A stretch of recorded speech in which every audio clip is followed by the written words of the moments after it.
என்ன மக்களே, இவ்வளவு நாள் மறைமுகமா தான் அரோராக்கு சொம்பு அடிச்சுக்கிட்டு இருந்தாரு விஜய் சேதுபதி. இப்போ ஓப்பனாவே என்னோட செல்லக்குட்டி அரோராவுக்கு எதிராக எப்படா நீ பேசலாம் அப்படிங்கிற மாதிரி விஜய் பொழந்துக்கிட்டாரு. ஆமாங்க, இன்னைக்கு இறங்கின 4வது ப்ரோமோவை நான் இப்போ தான் பார்த்தேன். அந்த ப்ரோமோவை பார்க்கும்போது உண்மையாவே பலூன் அக்காவோட சப்ஸ்கிரைபர் தான் விஜய் சேதுபதியா அப்படிங்கிற டவுட் வருது. சரி, என்னதான் இருந்தாலும் அந்த ப்ரோமோல என்ன இருக்குது அப்படிங்கறத டீடைலா பார்த்தலாம். வீடியோக்குள்ள போறதுக்கு முன்னாடி நம்ம சேனலுக்கு நீங்க புதுசா இருந்தீங்க அப்படின்னா மறக்காம சப்ஸ்கிரைப் பண்ணிருங்க. வாங்க வீடியோக்குள்ள போலாம். அதாவது இன்னைக்கான எபிசோட பொறுத்தவரை நீதிமன்றம் டாஸ்க்ல அரோரா எஃப்ஜே இவங்களோட வழக்கு நடந்துச்சு இல்ல, அந்த வழக்கை விக்கல்ஸ் விக்ரமோட குருட்டு புத்தியால இல்லாமே ஆக்கிட்டாரு. அந்த வழக்கை திரும்பவும் விஜய் சேதுபதி தோண்டி எடுக்கிறாரு அப்படின்னு சொல்லலாம். என்னப்பா, எதுக்காகப்பா அந்த வழக்கை மன்னிப்பு கேட்டு ஈஸியா முடிச்சீங்க? முடிச்சது மட்டும் கிடையாது, என்னமோ நீ தான் ஜெயிச்ச அப்படிங்கிற மாதிரி கொண்டாடிட்டு இருக்கியே, உன் மேல தப்பே இல்லையாடா, ஆதரகிட்ட நீ பண்ணதெல்லாம் சரிதானா அப்படிங்கிற மாதிரி விஜய் சேதுபதி வந்து எஃப்ஜே பொழந்து கட்டியிருக்காரு. இந்த இடத்துல அரோராக்க வந்து கோலுமுட்டி வேலையை பாக்குறாங்க. அதாவது ஆதரகிட்ட எஃப்ஜே இப்படிலாம் நடந்துட்டான் அப்படிங்கிற மாதிரி ஒரு 10 விஷயத்த சொல்லியிருப்பாங்க போல. இதை பார்த்து எஃப்ஜேக்கு செம காண்டாயிருது. விஜய் சேதுபதி ஒரு பிரேக் விட்டுட்டு போறாரு. அந்த நேரம் அரோராவை போட்டு எஃப்ஜே போலன்னு பொளக்குறான். அரோராவை பொறுத்தவரை நான் தாண்டா உலகமகா உத்தமி அப்படிங்கிற மாதிரி அழுது ஒரு சீன்லாம் கிரியேட் பண்றாங்க. அந்த இடத்துல எஃப்ஜேக்கு எதிராக எல்லாருமே பேசுறாங்க.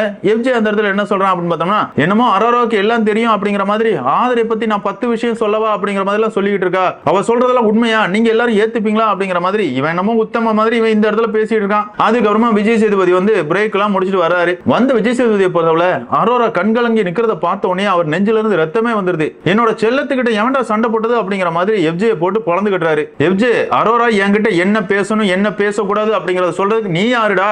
அது மட்டும் இல்லாம அரோரா மட்டும் இப்பெல்லாம் பேசாம இருந்திருந்தா அப்படின்னா உனக்கும் தான் அது மிகப்பெரிய மைனஸா போயிருக்கும். உனக்கு நல்லது என்னது அப்படிங்கறது உனக்கு தெரிய மாட்டேங்குது.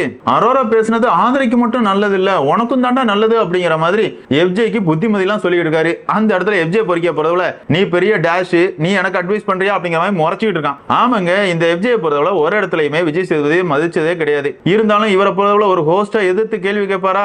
இவரை பொறுத்தவரை இவரோட டார்கெட் வந்து பார்வதி, வினோத், அமித் இப்படிப்பட்ட நபர்கள் மட்டும்தான். ஏன்னா எஃப்ஜேக்கு எதிராக பேசினா அவன் டைரக்டாவே நீ யாரா அப்படிங்கிற மாதிரி கேட்டுப்படுவான். அந்த பயத்திலேயே எஃப்ஜேக்கு எதிராக விஜய் சேதுபதி வாய் திறக்கிறதே இல்ல. என்னதான் இருந்தாலும் இன்னைக்கான எபிசோட பொறுத்தவரை பலூனக்கா செமையா கொளுத்தி போட்டிருக்காங்க. விஜய் சேதுபதி செம காண்டாயி எஃப்ஜே போட்டு பொளக்குறாரு. என்ன நடக்க போகுது அப்படிங்கலாம் பொறுத்து இருந்து பார்க்கலாம். அதே நேரத்தில் பிக் பாஸ் ரசிகர்களான உங்களை பொறுத்தவரை அரோராவை பத்தி நீங்க என்னங்க நினைக்கிறீங்க?